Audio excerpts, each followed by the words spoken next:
ऐसे हो जी ऐसे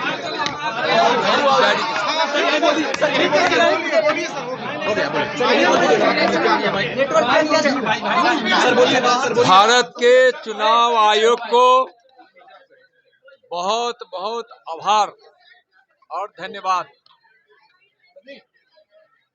कि एक शांतिपूर्ण पारदर्शिता के साथ लोकतंत्र बिहार मनाए, इसके लिए विस्तृत योजना बनाई है।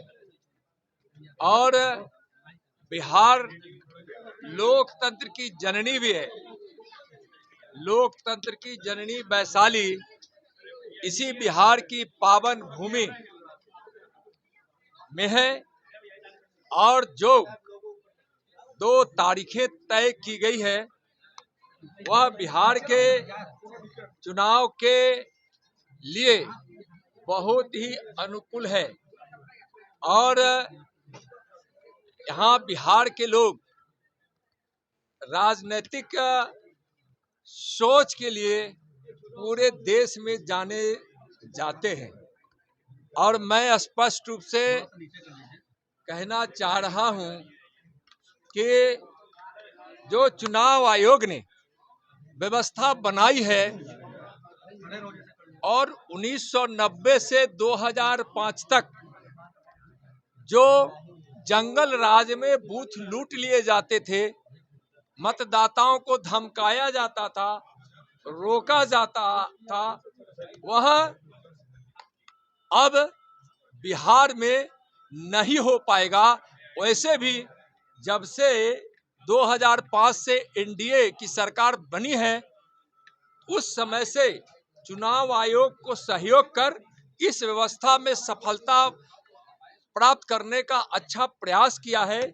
सफलता मिली भी है, लेकिन इस बार के चुनाव आयोग ने जो योजना और व्यवस्था बनाई है यह स्पष्ट रूप से है कि 100% शांतिपूर्ण और पारदर्शिता के साथ होगा। बूथ लुटेरों की गुंजाइश नहीं और उन्मादियों की गुंजाइश नहीं, वोटर को धमकाने की कहीं कोई गुंजाइश नहीं। और उसने जिस प्रकार से सुरक्षा का, मतदाताओं की सुविधाओं का जो बंदोबस्त किया है, चुनाव आयोग को इसके लिए बहुत बहुत धन्यवाद।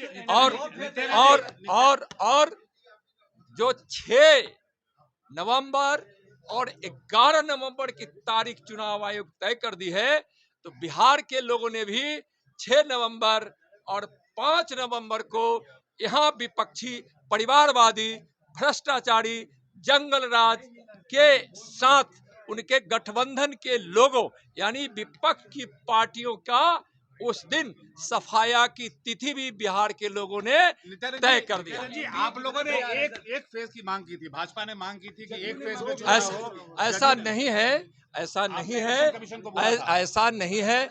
इलेक्शन कमीशन सबकी बात सुने हैं और सबकी बातों को सुनकर जो निर्णय लिया है। और ऐसा नहीं है कि भारतीय जनता पार्टी ने कोई ऐसा, अभी तक तो मेरी जानकारी में नहीं है। बहुत बहुत धन्यवाद।